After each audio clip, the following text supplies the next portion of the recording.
இப்போ எரியிற நெருப்பில் எண்ணெய் ஊற்றுற மாதிரி இப்போ சமீபத்தில் வந்து இந்த கட்சி திமுக ஆளுங்கட்சி வந்து எரி உலைன்னு ஒன்று கொண்டு வந்தாங்க. குப்பை தொட்டியை நவீனப்படுத்துகிறோன்னு சொல்லிட்டு எரி உலைன்னு இந்த நெகிழி குப்பைகள் எல்லாம் எரிக்கிறதுக்கு அதுக்கும் எதிர்ப்பு தெரிவித்து அனைத்து கட்சி மக்கள் இயக்கங்களோடு சேர்ந்து நாங்களும் போராடணும் அண்ணன் அறிக்கை விட்டார். ஆனால் அது ஒரு பெரிய குப்பைமேடுன்னு மட்டும் இல்லாமல் அது ஒரு மனித கழிவுன்ற மாதிரி ரொம்ப மோசமான ஒரு நிலையில் இருக்குது. அதற்கு என்ன காரணம்னு நீங்க நினைக்கிறீங்க? பாமர மக்கள் படித்தவங்க எல்லாருமே கலந்து இருப்பாங்க. பாமர மக்கள் இவங்களை இப்போ ஜெயலலிதா ஏன் ஆர்கே நகரை தேர்ந்தெடுக்கணும், ஸ்டாலின் ஏன் குளத்தூரை தேர்ந்தெடுக்கணும், வேறு எங்கேயாவது போனால் மெனக்கெட்டு பேசணும், வீடு வீடாக போய் நடந்து கும்பிடு போட்டு இங்கே பாமர மக்கள் அவங்களுக்கு 5000 ரூபா கொடுத்தா போதும், இல்லை 2000 ரூபா கொடுத்தா போதும், இலவசங்களை அறிவிச்சா போதும், எல்லாம் கூலிக்கு தானே வேலைக்கு போகிறாங்க. அவங்களுக்கு அந்த ஒரு பெருசாக தெரியும், நம்மளுக்கு ஓட்டு போட்டுருவாங்க, அவங்கள எளிதாக அறுவடை செஞ்சிடலாம்.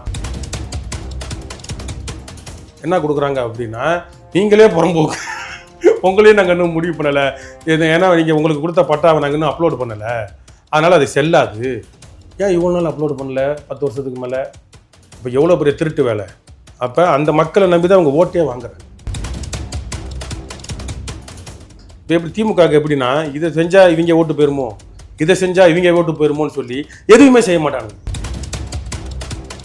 நாங்க கூட காத்திருக்கிறோம், வாங்க we are waiting. நாம் தமிழர் விஜயுடன் மோதி பாத்துறோம் அப்படின்னு சொல்றாங்க. ஆமா, we are waiting, வாங்க மோதி பாத்துருவோம் அப்படின்றப்ப நீங்க பதில் சொல்லி ஆகணும்.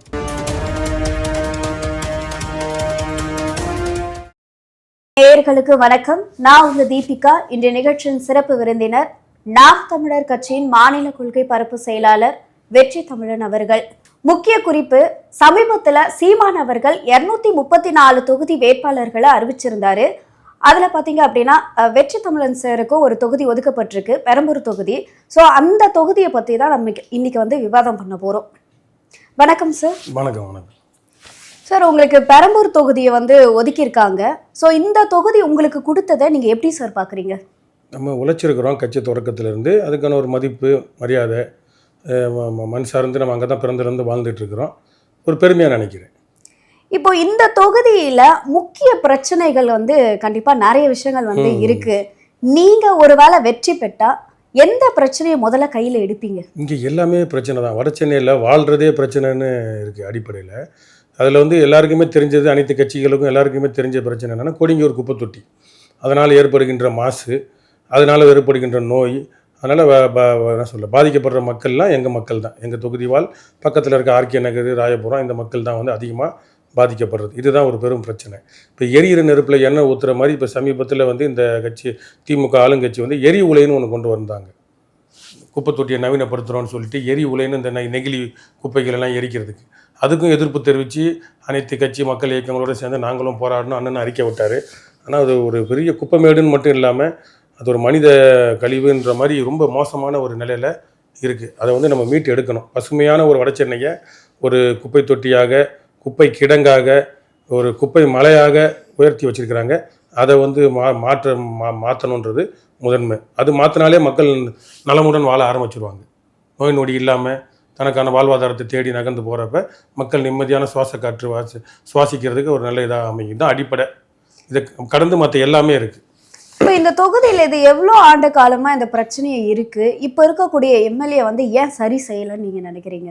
இது வந்து பெரம்பூர் தொகுதி பார்த்தீங்க அப்படின்னா, எப்பயுமே நான் சின்ன பிள்ளையாக இருக்கிறப்ப செங்கை சிவன் ஒருத்தர் சட்டமன்ற உறுப்பினராக இருந்தார். அப்போ எனக்கு அரசியல் விவரம் அவ்வளோவா தெரியாது. அதுக்கு பிறகு வந்து எஸ்கே மகேந்திரன் அண்ணன் ஒருத்தர் இருந்தார், 2 தடவை இருந்தார்.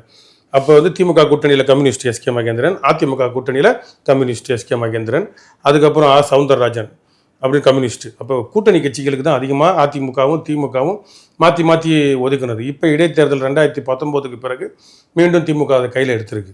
ஆனால் இவங்க வந்து இது வந்து ஒரு அனாதை தொகுதி, ஒரு கைவிடப்பட்ட தொகுதி. இப்போ குளத்தூரில் பார்த்தீங்கன்னா இப்போ எல்லாமே எல்இடி, ஏசி, பஸ் ஸ்டாப்பு ஏன் கொண்டு வராருன்னா 2 தடவை அங்கே ஜெயிச்சிட்டாரு, 3ஆவது தடவை நம்ம வரணும், நம்ம திரும்ப பொறுப்பில் இருக்கணுன்றதுக்காக அந்த தொகுதியை ஃபோக்கஸ் பண்ணி அவங்க ஏதோ ஒன்று வித்த காட்டுறாங்க. இங்கே வந்து ஒரு கைவிடப்பட்ட தொகுதியாகவே இருக்குது. ஆர்கே நகரில் ஜெயலலிதா அந்த அம்மா நின்றாங்க, பக்கத்தில் இருக்க ஆர்கே நகர் தொகுதியில். ராயபுரத்தில் ஜெயக்குமார், அப்புறம் அந்த ராயபுரம் மனோன் காங்கிரஸ் வந்து இப்போ வேறு கட்சி மாறிட்டார்.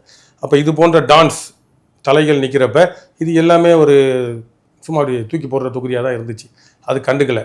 ஒட்டுமொத்த சென்னைக்கு அந்த பக்கம் பள்ளிக்காரன், அந்த பக்கம் குப்பை தொட்டின்ற மாதிரி இங்கே வட சென்னை ஒட்டுமொத்த சென்னைக்கு இங்கே பெரும் குப்பை தொட்டி 100 ஏக்கருக்கு மேலே வச்சு பண்ணுறாங்க. அது சரியான வேஸ்ட் மேனேஜ்மெண்ட்டில் உலக லெவலில் தரவரம் வந்து மக்களுக்கு பாதிப்பு இல்லாமல் பண்ணாங்கன்னா நல்லாயிருக்கும். இது இவங்க எம்எல்ஏவால் என்ன முடியுன்றது எனக்கு தெரியல. இப்போ முந்தா நேற்று கூட நாங்கள் என்ன பண்ணியிருந்தோம், இப்போ கொஞ்சம் நீண்ட நாட்களாக வந்து எங்கள் தொகுதியில் கிறிஸ்துவர்கள் இஸ்லாமியர்கள்லாம் வந்து கல்லறைக்கு சுடுகாட்டுக்கு போராட்டம் பண்ணிக்கிட்டு கேட்டுட்டு இருந்தாங்க, அரசுக்கிட்ட கோரிக்கை வச்சுட்டு இருந்தாங்க. 6 வருஷத்துக்கு முன்னாடியே 2019 எங்கள் தொகுதி இப்போ இருக்கிற எம்எல்ஏ ஆர்டி சேகர் என்ன பண்ணார், ஒரு இடம் ஒதுக்கியிருக்கிறோம், ஆளுக்கு 3 ஏக்கர், கிறிஸ்துவர்களுக்கு 3, இந்து மக்களுக்கு 3 ஏக்கர், முஸ்லீம்களுக்கு 3 ஏக்கர் ஒதுக்கியிருக்கிறோம். அந்த இடம் வந்து ரொம்ப குப்பைமேடாக இருக்கிறனால அதை தோண்டி சரி செஞ்சு தரோன்னு 6 வருஷமாச்சு. இன்ன வரைக்கும் கல்லறையும் அமையலை, மசூதின்ற இஸ்லாமியர்களுக்கான கல்லறையும் அமையலை, இந்துக்களுக்கான சுடுகாடு அமையலை. அதை போய் பார்வையிடலான்னு போனான்னு பார்த்தா குப்பை தொட்டி உள்ளே தான் இருக்குது. கொடிங்கூர் குப்பை தொட்டி கிடங்கு உள்ளே தான் இடத்த வந்து சரி செஞ்சு குப்பையெல்லாம் எடுத்து விட்டுட்டு அந்த குப்பைக்குள்ளே தான் புதைக்கிறதுக்கு ஏற்பாடு பண்ணுறாங்க. மனிதனை பிதைக்கிறதுக்கோ இல்லை எரிக்கிறதுக்கோ இல்லை கல்லறைக்கோ சுடுகாட்டுக்கோ இடுகாட்டுக்கோ வேறு நல்ல இடம், கொஞ்சம் இடம் தள்ளி கூட போய் நம்ம பார்க்கலாம். ஒரு மின்சாரம் சுடுகாடு கூட வந்து ஒரு வடசென்னையில இல்ல இருக்கு, அங்கங்க இருக்கு. இது வந்து அனைத்து இப்போ கிறிஸ்துவர்களுக்கெல்லாம் கல்லறை நெருக்கடியில் புதைக்கிறாங்கல்ல, மற்றவங்களாம் எரிச்சிட்டு போகிறது மின்சார சுடுகாடு ஒரு பெரும் பகுதிகளுக்கு அங்கங்கே சென்னைன்றனால இருக்குது. இது வந்து ஒரு மதத்துக்கு கொடுத்தா அவங்க என்ன யோசிச்சாங்கன்னு தெரில, 3 பேருக்கு 3 ஏக்கரா பிரிச்சுருவோன்னு சொல்லிட்டு பிரிச்சுட்டாங்க. ஆனால் அந்த குப்பை தொட்டியை இன்னும் கிடைஞ்சி எடுத்து 3 பேருக்கும் முழுமையாக அந்த கல்லறையோ சுடுகாடோ அவங்களால ஒதுக்க முடியல. 2019 போஸ்டர் அடித்து ஒட்டிட்டாங்க, கிறிஸ்தவர்களுக்கு கல்லறை கொடுத்துட்டாரு, இஸ்லாமியர்களுக்கு கல்லறை கொடுத்துட்டாங்க, திமுக எல்லாம் விடிவு பண்ணிருச்சுன்னு. இன்ன வரைக்கும் அது பண்ண முடியல. நானும் சரி ஏதோ ஒரு இடம்னு பார்த்தா குப்பை கிடங்குக்குள்ளே பக்கத்தில் இந்த எரிவுல எல்லாம் குப்பை தொட்டி எல்லாம் குப்பை லாரி கொட்டுறது, அதுக்கு நடுவில் மனுஷனையும் கொட்டு நீனும் ஒரு குப்படான்னு சொல்கிறதுக்கு ஏற்பாடு பண்ணி வச்சுருக்கிறாங்க. அந்த மாதிரி பல பிரச்சனைகள், அடிப்படை வாழ்வாதாரத்துக்கு தேவையான சாலை வசதி, மின்சாரம்ல மனிதனுக்கு தேவையான குடிநீர்னு எல்லாமே பிரச்சனை தான். ஆனா திமுகவுடைய ஆட்சியில வந்து எல்லா தொகுதிகள்ல வந்து சிறப்பா வேலைகள் வந்து பண்ணிட்டு இருக்காங்க. அது மட்டும் இல்லாம குடிநீர் பிரச்சனைன்னு ஒண்ணு கிடையவே கிடையாது அப்படின்னு சொல்றாங்களே. குடிநீர் பிரச்சனை கொஞ்ச நாள் முன்னாடி இருந்துச்சு, இப்போ இருக்குது, அவ்வளோவா இல்லை. இப்போ இந்த வெயில் காலம் ஒட்டுமொத்தமாக சென்னை முழுக்க ஏற்படுறது. இது திமுக ஆட்சின்றதுக்காக சொல்ல வரல. எங்கள் தொகுதியில் எஸ்கே மகேந்திரன் அண்ணன் எம்எல்ஏவாக இருக்கிறப்ப இந்த குடிநீர் பிரச்சனைகளுக்கு ஒரு தீர்வு கிடச்சிச்சு. அவர் 2 தடவை வந்தார், அதிமுக கூட்டணியில் ஒரு தடவை வந்தார், திமுக கூட்டணியில் ஒரு தடவை இருந்தார். அப்போ இந்த கிரவுண்ட் வாட்ரு, இந்த புழல் ஏரியிலேருந்து தண்ணி வர வைக்கிறது, இதெல்லாம் அவர் எம்எல்ஏவாக இருக்கிறப்ப தான் எங்கள் தொகுதியில் ஒரு சில காரியங்கள், இந்த குடிநீர் பிரச்சனைகள்லாம் வந்து பொதுவாக இருந்தது. ஆனால் ஒரு புறம் வந்து இந்த தண்ணீர் தட்டுப்பாடு வந்து வட சென்னையில் இருக்குது அப்படின்றதும் நம்ம வந்து செய்திகள்லாம் வந்து பார்க்குறோம். அதுதான் எங்க ஒழுங்காக தண்ணி லாரியெல்லாம் வந்து வரலை, கழிவு நீர் கலக்கிறது, இது எல்லாம் தமிழ்நாடு முழுக்க சென்னை முழுக்க இருக்கும். எங்கேயாவது நடந்தால் உடனே சரி செஞ்சுருவாங்க. ஒரு அண்ணா நகரில் இப்படி ஒரு சம்பவம் நடக்குதுன்னா புகார் கொடுத்தா உடனே நடவடிக்கை. இங்கே வட சென்னை அப்படின்னா கொஞ்சம் தாமதமாகும். அதற்கு என்ன காரணம்னு நீங்க நினைக்கிறீங்க? பாமர மக்கள், படித்தவங்க எல்லாருமே கலந்து இருப்பாங்க.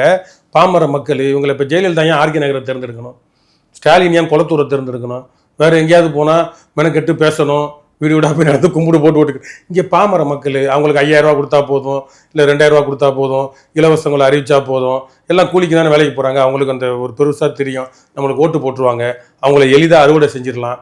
இந்த நோக்கில் தான் வந்து இவங்க அந்த பகுதி மக்களுக்கு வந்து பெரும் அளவில் வந்து அரசியல் புரிதல் கிடையாது. புரிதல் கிடையாதுன்னு இல்லை, பலவீனங்கள் வாழ்வாதார சிக்கல்கள் இருக்கிறப்ப அவங்கள எளிதாக ஏமாத்திடலாம். வாழைப்பழத்தை காமிச்சு ஏமாத்துற மாதிரி எளிதாக ஏமாத்திடலாம்.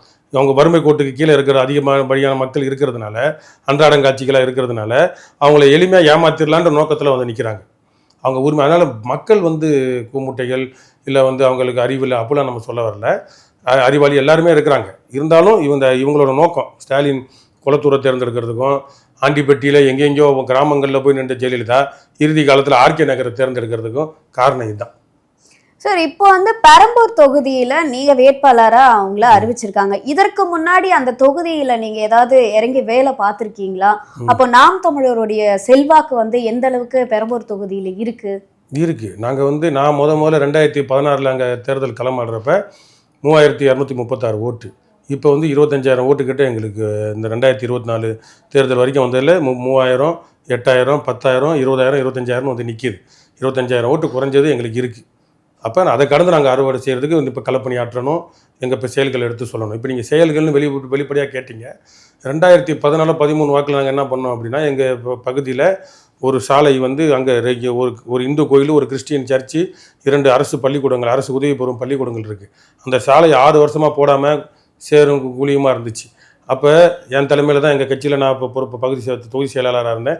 என் தலைமையில் நாங்கள் ஒரு போராட்டம் முன்னெடுத்து எல்லாம் மக்களை திரட்டி ஒரு 500 பேரை திரட்டி பண்ணிட்டோம். மக்கள் எல்லாம் பொதுமக்கள் எல்லாரையும் கூப்பிட்டு வச்சு அப்போ உடனடி நடவடிக்கை எடுத்து அது பேர் கிளினிக் சாலை. நாங்கள் அது பேர் கூட திருவள்ளுவர் சாலைன்னு மாற்றுங்கன்னு சொல்லி வச்சுருந்தோம். கிளினிக் சாலைன்னு இருக்குது.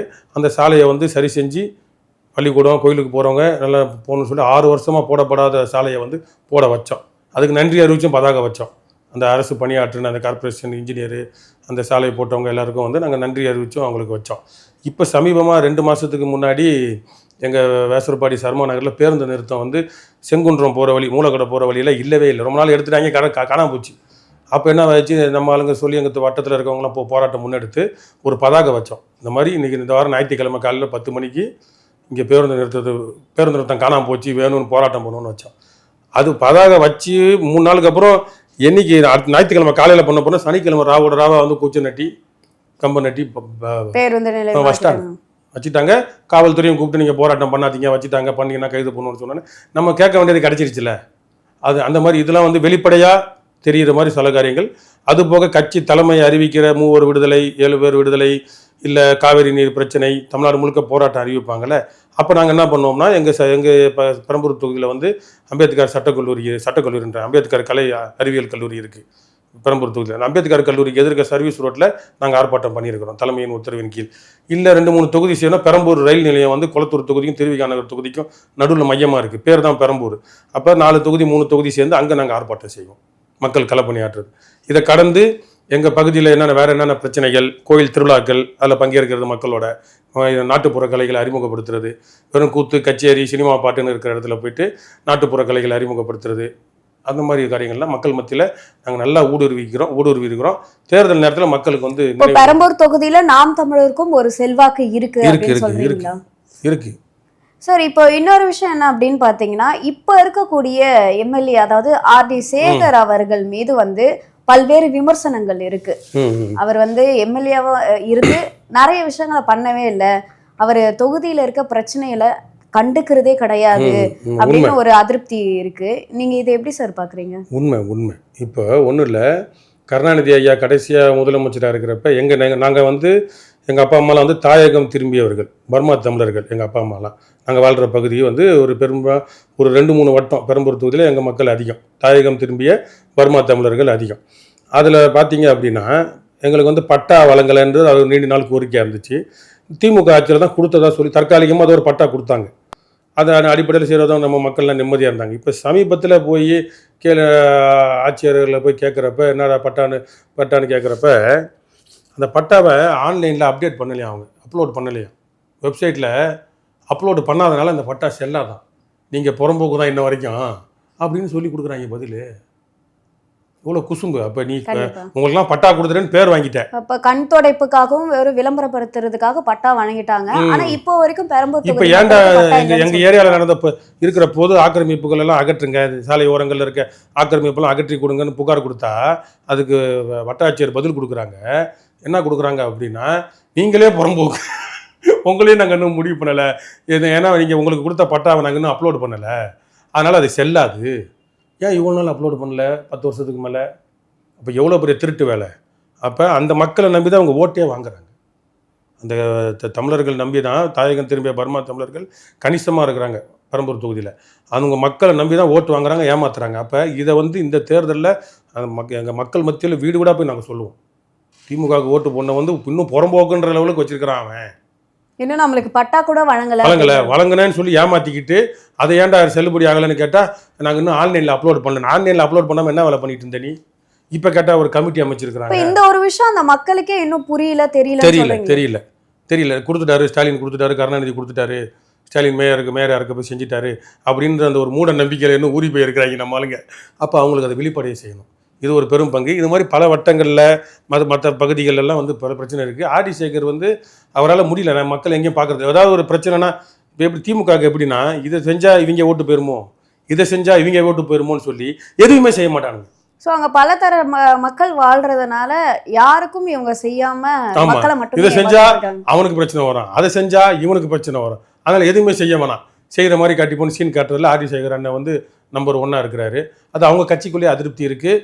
பொதுமக்களுக்கு நீங்கள் சொன்ன மாதிரி ஆர்டி சேகர் மேலே வெறுப்பு இருக்கு. ஆனால் ஒருவேளை இந்த தேர்தலில் மதிமுக தேமுதிக கூட்டணி அதிகமாக இருக்காங்க, கம்யூனிஸ்ட் இருக்கிறதுனால வேற யாருக்காவது கொடுத்து கூட விடுவாங்க கண்டுக்காம. இப்போ இந்த பட்டா ஒரு வழங்குதல் பிரச்சனை இருக்கிறத நீங்க முன்னாடியே ஏன் வந்து மக்கள் கிட்ட போய் கொண்டு சேரல? இல்ல வாய் வழியா நம்ம சொல்லி இருக்கிறோம். இல்ல இப்ப நான் சொல்லணும். ஆமாலங்க, தேர்தல் வருது, நம்ம மக்களுக்கு எடுத்து காட்டணும். இது உங்களுக்கு ரொம்ப நாளா எங்களுக்கும் தெரியாது, ரொம்ப நாளா எங்களுக்கு தெரியல.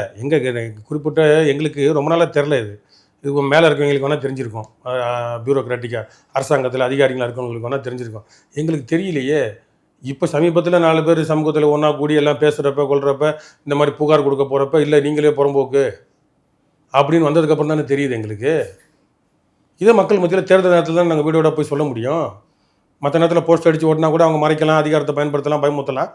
இப்போ தேர்தல் நேரத்தில் அது கட்டாயம் மக்களுக்கு நாங்கள் வேற என்ன பிரச்சனையை கொண்டு போய் மக்கள் மத்தியில் வந்து நீங்கள் பேசி பிரச்சாரம் பண்ணுவீங்க?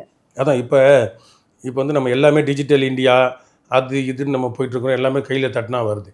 இப்போ ஆர்டி சேகரோ இல்லை திமுகவோ இல்லை வேறு வேட்பாளர்களோ யார் நின்றாலும் கொண்டாலும் எளிதாக அணுகக்கூடிய வேட்பாளர் கம்யூனிஸ்ட் கட்சியில் அந்த காலத்தில் இருப்பாங்க. செல்ஃபோன்லாம் இல்லாத காலத்தில் யாரா போய் அட்டஸ்டேஷன் வாங்கணுன்னா கூட எம்எல்ஏ மோகன் நாடாளுமன்ற உறுப்பினர் அதெல்லாம் அந்த காலத்தில் இருந்த பழைய கம்யூனிஸ்ட் வேறு.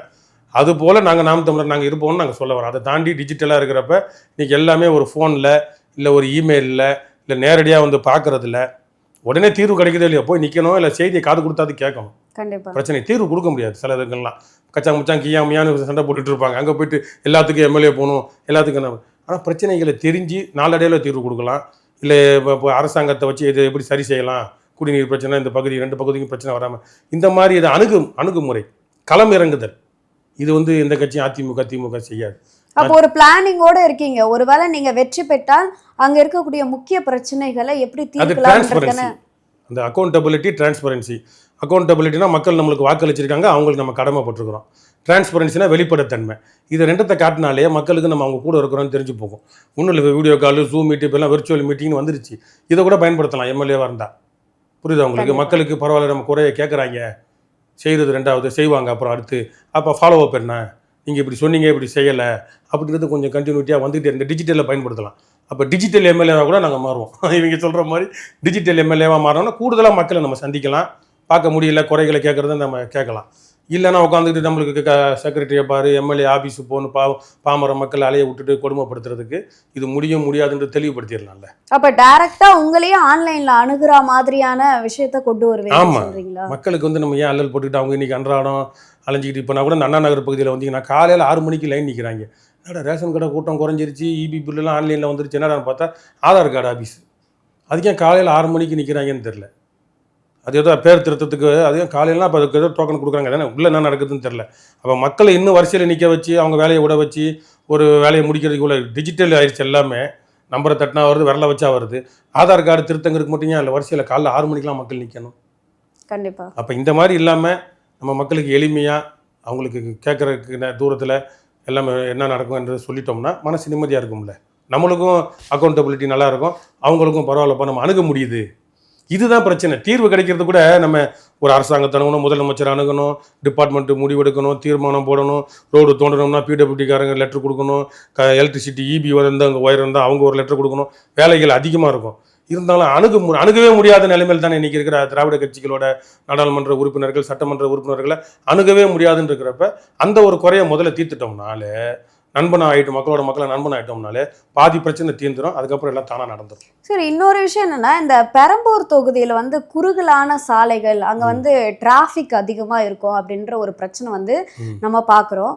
நீங்க அதுக்கான ஏதாவது ஒரு திட்டம் வச்சிருக்கீங்களா? நான் வந்து இந்த குறுகலான சாலையை வந்து சரி செய்வேன், ஸோ இந்த பிரச்சனை இருக்கவே இருக்காது அப்படின்னு ஏதாவது ஒரு ஐடியா வச்சிருக்கீங்களா? குறுகல் நீங்கள் சொல்றதெல்லாம் உண்மைதான். மேம்பாலங்கள்னு பார்த்தீங்கன்னா அந்த முரசொலி மாறன் மேம்பாலம்னு சொல்லிட்டு அது வேறு தொகுதி கொளத்தூர் திருவிக்கா நகர் பாட்டில் இருக்குது. இங்கே வேசர்பாடி மார்க்கெட்டுக்கிட்டலாம் வந்து போக்குவரத்துலாம் பயங்கர நெரிசல். இது ஒரு எம்எல்ஏவால் முடியுமான்றதில் நம்ம சட்டமன்றத்தில் பேசி முதலமைச்சர் ஆளுங்கட்சி நாங்கள் தான் அப்படின்றப்ப நாங்கள் என்ன பேசி முடிவெடுத்து நடவடிக்கை எடுக்கிறது, திட்டங்களை வந்து நடைமுறைப்படுத்துறது, அதுக்கான முயற்சிகள் தொடரும். ஏன்னா மாணவர்கள் வேலைக்கு போறவங்களாம் இந்த ஒரு விஷயத்துல பயங்கரமாவே பாதிக்கப்படுறாங்க. இது வரைக்கும் வந்து இருந்த எம்எல்ஏக்கள் வந்து இத பத்தி அவங்க பேசியிருக்காங்களா? பேசல. இது வரைக்கும் அப்ப மக்கள் வந்து மக்கள், அதாவது மக்கள் வந்து இந்த கோரிக்கை வச்சுமே வந்து இந்த திமுகவில் இருக்கக்கூடிய எம்எல்ஏ வந்து நிறைவேற்றல அப்படின்ற ஒரு அதுதான் குற்றச்சாட்டு உண்மை. இருக்கா? இப்போ என்னன்னா, ஒரு அவசர ஊர்தி ஆம்புலன்ஸ் இப்போ ஊர்ந்து போகணும் அப்படின்னா எந்த பகுதியில் மற்ற சென்னையில் பார்த்துருக்குறேன், கம்மியாக இருக்கும். எங்கள் தெரு நான் வாழ்கிற வீட்டிலேயே வந்து ஒரு மாரடைப்போ இல்லை வேறு யாருக்காவது வயசானவங்களுக்கோ இல்லை யாருக்கோ ஒரு விபத்து நடந்தால் கூட வர முடியாது. அந்த லெவலுக்கு கடை வீதிகள் இருந்தாலும் வீதியில் கடை நிறையா இருக்குது. நம்ம அவங்கள ஓரங்கட்ட சொல்லலை. அவங்களுக்கான வாழ்வாதாரத்தை வேறு இடத்துல அமைச்சு கொடுக்கலாம். இந்த ஒரு கடை வீதியை உருவாக்கி கொடுக்கலாம், மார்க்கெட்டே உருவாக்கி கொடுக்கலாம். அந்த மாதிரிலாம் பண்ணலாம். அதுக்கெல்லாம் ஒரு இடம் ஒதுக்குனாங்க, அது நடைமுறைக்கு வரல. எங்கள் பகுதியில் இருக்கிற மக்களுக்கு கடை மார்க்கெட்டு இன்னொரு இடம் உருவாக்கி தரோம், இல்லை அப்படி இப்படி நாங்கள் இருக்கிற மக்கள் அப்படியே இருக்கட்டும், புதுசாக கூட ஒரு இடம் உருவாக்கி இன்னும் புனித வணிகர் சாலையில் போடாமல் மற்ற இடத்துல போடுறதுக்கு ஏற்பாடு செய்யலாம். அந்த எந்த ஒரு திட்டமும் எதுவும் கிடையாது. இவங்கெல்லாம் வந்து இதை இவங்களை மாற்றிட்டா அது ஆயிருமோ, அதை மாற்றிட்டு ஏன் மாத்திர, பழைய ஆள் இருக்கட்டும், சொந்த வீடு உள்ளவங்க கடை வச்சிருக்கிறோம் வச்சுக்கிட்டோம், ரோட்டில் போடுறவனை தூக்கி வேறு எங்கேயாவது போட சொல்லு, அவனுக்கு இடம் கொடு.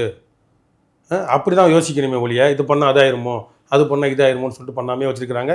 இந்த அவசர ஊர்தி போகிறதுக்கே வந்து தகுதி இல்லாத தொகுதியாக ஏதோ 1-2 பெரிய இடங்கள் எங்கே வேணால் இருக்கலாமே ஒழிய மற்றபடி மக்கள் அவசர ஊர்தியை பயன்படுத்த முடியாத நிலைமைக்கு இருக்குது. இப்போ ஆர்டி சேகர் அவர்களுடைய பணிகளை குறித்து உங்களுடைய கருத்து என்ன?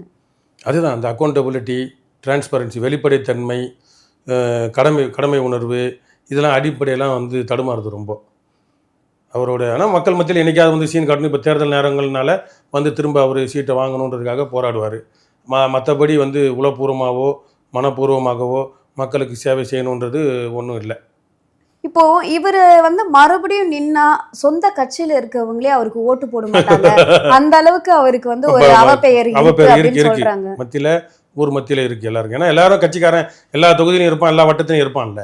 அவங்க மத்தியிலும் நல்லா ஒரு நம்ம கட்சி எம்எல்ஏவா இருக்கிறாரு, நம்ம சொல்றோம் ஒரு காரியத்தை செஞ்சு கொடுக்க மாட்டேன்றாரு, கொடுக்கலன்னா கூட நம்மளை மதிக்க மாட்டேன்றாரு, நம்ம பேசுறதே கேட்காது, மக்களையே தவறாக பேசுறாரு, கட்சிக்காரங்களையும் வந்து மதிக்கிறது கிடையாது அப்படின்ற மாதிரி வந்து அது எல்லா எம்எல்ஏ கிட்டையும் இருக்கும். இவர்கிட்ட கொஞ்சம் அதிகமாக இருக்குது. இவர் புதுசாக வந்த புது பொண்ணுன்ற மாதிரி புதுசாக வந்த எம்எல்ஏ தானே. 2019 பிறகு தானே இவர் எம்எல்ஏ. இடைத்தேர்தலில் வேண்டாவரப்பாக போட்டு அதுக்கப்புறம் திரும்ப எம்எல்ஏ ஆனார். திரும்ப நடக்காதுன்னு நினைக்கிறேன். திமுக கூட்டணி கட்சிக்கு ஒதுக்குமால வேற ஆளாக இறக்குவாங்களான்றது தெரில. அவர் வந்தாலும் எங்களுக்கு நல்லது தான். அவர் செஞ்ச குறைகளை தெளிவாக திட்டமிட்டு பட்டியலிட்டு அவரை மோதுவோம் நாங்கள். ஆனா திமுக மறுபடியும் இவரை நிப்ப வைப்பாங்கன்னு நினைக்கிறீங்களா? தெரியலையே, என்ன பண்ணுவாங்கன்னு தெரியல. அவங்க கட்சிக்குள்ள என்ன நடக்குது, என்ன லாபி நடக்குது, அவர் எப்படி சீட்டு வாங்குவாருன்னு நம்மளுக்கு தெரியல. அதனால அவங்க நிக்க வச்சாலும் சரி, நிக்காம வேற ஆளை நிப்பாட்டினாலும் சரி. ஒருவேளை இவரை நிக்க வைக்கலன்னா வேற யாரை நிக்க வைக்கிறதுக்கான வாய்ப்புகள் இருக்குன்னு நினைக்கிறீங்க நீங்க? தெரியல. அது அவங்க கட்சி இல்லை. திடீர்னு வெளியே இருந்த ஆள் இறக்கலாம். இப்போ என்ஆர் தனபாலன்னு ஒரு ஐயா இருந்தார், பெரம்பூரில் 2 தேர்தலை சந்திச்சார். 2016 நான் நிற்கிறப்ப அவர் திமுக கூட்டணி இல்லை, ஒரு பெரிய செல்வாக்கு இருக்கு, அவரே வந்து அந்த தொகுதியில் தோத்துட்டு தான் வந்து சொல்கிறாங்க. அதான் என்ஆர் தனபால திமுக கிடையாது, அவர் தனியாக தான் நாடாளு மக்கள் கட்சியோ அதை வச்சிருக்கிறாரு. அவர் வந்து நின்றார் 2016. இது காசு வாங்கி தான் நின்றுருப்பார். திமுகவில் போய் ஒருத்தர் நிற்க முடியுமா? காசு கொடுத்து அதை உள்ளடி வேலையில் பண்ணி நின்றுருப்பார். 500 ஓட்டில் தோற்று போனார். 2019 என்ன பண்ணார், ஏடிஎம்கேல நின்றார், தோற்று போனார். அதுக்கப்புறம் அவர் நிற்கலை. அந்த மாதிரி இவங்க என்ன தனபால வந்து டிஎம்கே கிடையாது. அந்த மாதிரி இவங்க வெளியிலேருந்து அவுட் சோர்ஸ் பண்ணுறாங்களா, இல்லை தேமுதிக, மதிமுக, கம்யூனிஸ்ட். ஏற்கனவே கம்யூனிஸ்ட் 3 தடவை இருந்திருக்கிறாங்க சொல்லியிருக்கிறேன்ல. எஸ்கே மகேந்திரன் அண்ணன் 2 தடவை, சவுந்தரராஜன் 1 தடவை இருந்தாங்க. அதனால் அவங்களுக்கு கூட கொடுக்கலாம். அதனால் தெரில நம்மளுக்கு என்ன பண்ணுவாங்க நம்ம தலைமை. அதாவது உதயநிதி அவர்களுடைய லிஸ்ட்ல வந்து இவர் மேல என்னதான் அவப்பெயர் இருந்தாலுமே வந்து, ஆனா அவருடைய லிஸ்ட்ல இவர் வந்து இன்னமும் இருக்காரு, மறுபடியும் நிக்க வைக்கிறதுக்கான விஷயங்கள்லாம் வந்து போயிட்டு இருக்கு. மேபி மறுபடியும் அவரு கூட வந்து நிக்கிறதுக்கு நிறைய வாய்ப்பு இருக்குன்னு சொல்றாங்க. அவங்க தான் அனுபவிக்கணும். நம்ம பட்டியலிடுவோம் எல்லாத்தையும், அவங்க தான் எல்லாத்தையும் அனுபவிக்கணும். இப்போ எல்லா கட்சியில இருந்தும் ஒரு வேட்பாளர் வந்து நிற்கிறாங்க. 4 முனை போட்டி தான் இப்போ இருக்க சூழ்நிலையில. ஸோ அவங்கள தேர்வு செய்யாம என்ன நீங்க தேர்வு செஞ்சீங்கன்னா அப்படின்ற ஒரு விஷயத்த வந்து வைக்கிறீங்க இல்லையா? உங்களை நாங்க ஏன் தேர்ந்தெடுக்கணும் அப்படின்ற ஒரு கேள்வி வந்து மக்கள் மத்தியில் இருக்கும். ஸோ அதற்கு பதில் நீங்க என்ன கொடுக்குறீங்க? நாங்கள் செஞ்ச கலப்பணி, எங்கள் கட்சி கலப்பணி, நான் வேட்பாளராக நின்றா என்ன செய்வேன், தேர்ந்தெடுத்தால் என்ன செய்வேன்றது மக்கள் மத்தியில் கொண்டு போய் காட்டுவோம்ல. இப்போ இருக்கிற குறை நிறைகளை சொல்கிறோம், நாங்கள் வந்து என்ன செய்வோம்னு சொல்கிறோம், அதை சொல்ல போகிறோம். அந்த டிரான்ஸ்பரன்சி எல்லாத்தையும் மக்கள் உங்ககிட்ட வெளிப்படையாக இருப்போம். எங்களோட தொடர்புலாம் உங்ககிட்ட இருக்கும். நீங்கள் எளிதாக அணுகலாம். நடுவில் புரோக்கரு, ஏஜென்ட்டு இந்த மாதிரி தலையீடெல்லாம் இருக்காது அப்படின்றத மக்களுக்கு தெளிவுபடுத்துவோம் நாங்கள். இப்போ அதாவது பெரம்பூர் தொகுதி அப்படின்னாலே திமுகவுடைய கோட்டை அப்படின்னு வந்து சொல்கிறாங்க. அப்படி இருக்க சூழ்நிலை இப்போ நாம் தமிழரால் வெல்ல முடியும்னு நீங்கள் நினைக்கிறீங்களா? திமுகவோட கோட்டை இல்லையே, நடுவில் கம்யூனிஸ்ட் வந்துச்சுல.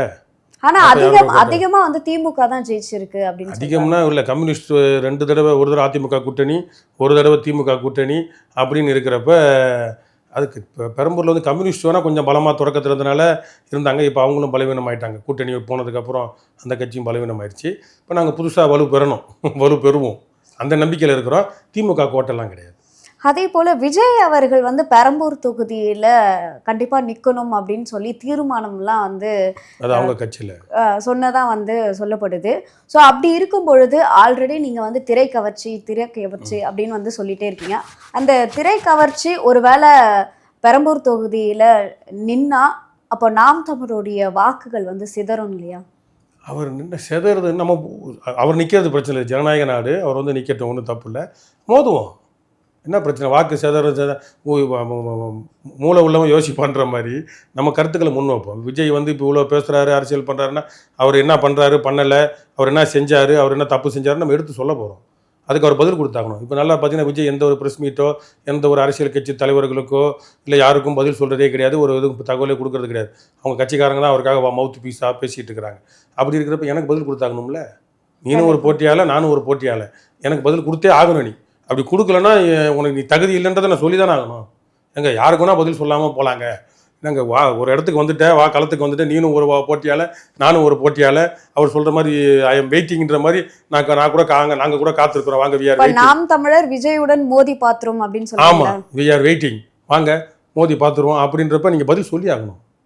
நீங்கள் பண்ண அந்த வரலாற்று பிழைகள்ன்ற மாதிரி உங்கள் கட்சி தலைமையில் பண்ண அந்த கரூர் பிழைகள் அது ஒரு பக்கம் இருந்தாலும் எங்கள் தொகுதிக்கு வந்திருக்கிறீங்க, என்ன பண்ண போகிறீங்க, என்ன செய்வீங்க, நீங்கள் வந்துட்டு இங்கேயும் வந்து பல பேர் வேட்புமனு தாக்கல்ன்றப்ப பல்லாயிரம் பேரை கூட கூட்டி வச்சு எவனோ ஒருத்தன் அடிப்பட்டு சாகிறதுக்கா? இங்கே எத்தனை உயிரிழப்புகள் இல்லாமல் இந்த தேர்தலில் நிற்பீங்களா அப்படின்னு கேள்வி இப்பயே கேட்குறேன். அப்ப விஜய் அவர்கள் ஒருவேளை பெரம்பூர் தொகுதியிலன்னா அவருக்கு எதிராகவும் நீங்க பிரச்சாரம் பண்ணுவீங்க? ஆமாம், அப்புறம் அவருக்கு ஆதரவு, அவருக்கு எதிரும் இல்லை, அவர் கண்டெஸ்டன்ட் தானே. நானும் ஒரு போட்டியாளர், அவரும் ஒரு போட்டியாளர். அதனால் அது ஒன்றும் அவர் இப்போ எதிர்த்து தான் ஆகணும். அவர் ஒன்றும் ஒரு நீதி நேர்மை நியாயம் இல்லை. பாவம் கோவப்படுறாரு, வேர்க்குது, இந்த குறுக்கால நெடுக்கால நடக்க என்ன கோவம்? எவ்வளோ பெரிய அரசியல் தலைவர்கள் அவமானங்கள் சந்திச்சிருக்கிறாங்க. சீமானண்ணனை விடுங்க, காமராஜரை வந்து எரும மாடுன்னு சொன்னாங்க, ஜெயலலிதாவை நாட்டியக்காரின்னாங்க, எம்ஜிஆரை கூத்தாடினாங்க, கருணாநிதி திருடன், நம்ம எவ்வளோ நம்மளும் பேசுகிறோம், என்னென்னமோ பேசுகிறோம். பேரறிஞர் அண்ணாவை கொச்சப்படுத்தியிருக்கிறாங்க. எல்லா அரசியல் தலைவரும் தனி மனித வாழ்க்கை எல்லாமே பிரச்சனைகள் வந்து அடங்கியிருக்கு. எதுவுமே இல்லாமல் நீங்கள் வந்து உங்களை வாட்ஸ்அப்பில் இந்த சோஷியல் மீடியாவில் திட்டுறதை வச்சுக்கிட்டு நான் தான் தமிழ்நாட்டு மக்கள் என்ன திட்டுற மாதிரி எனக்கு அறிவில்லைன்னு சொன்னால் யாருக்கு அறிவில்லைன்ற உன்னை கேள்வி கேட்டால் நீ பதில் சொல்லியா?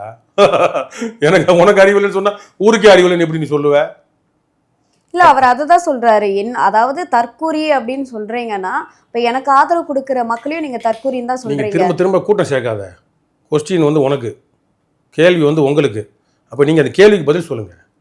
பதில் தெரிலன்னா எதுக்கு நீ எனக்கு தெரிலன்னு சொன்னால் எல்லாருக்கும் தெரிலன்னு சொல்கிற மாதிரி சொல்கிறீங்க?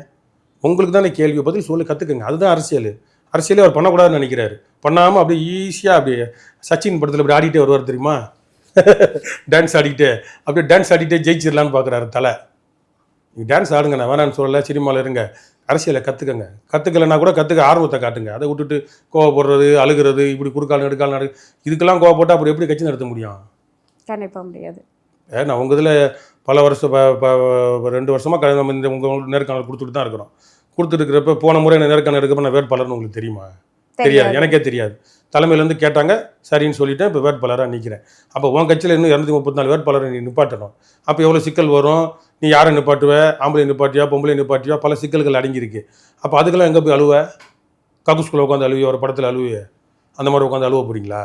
அதனால் மனசை பக்குவப்படுத்துங்க, உடம்பை தடைப்படுத்துங்க, நேரடியாக களத்துக்கு வாங்க, களத்தில் சந்திக்க. We are waiting.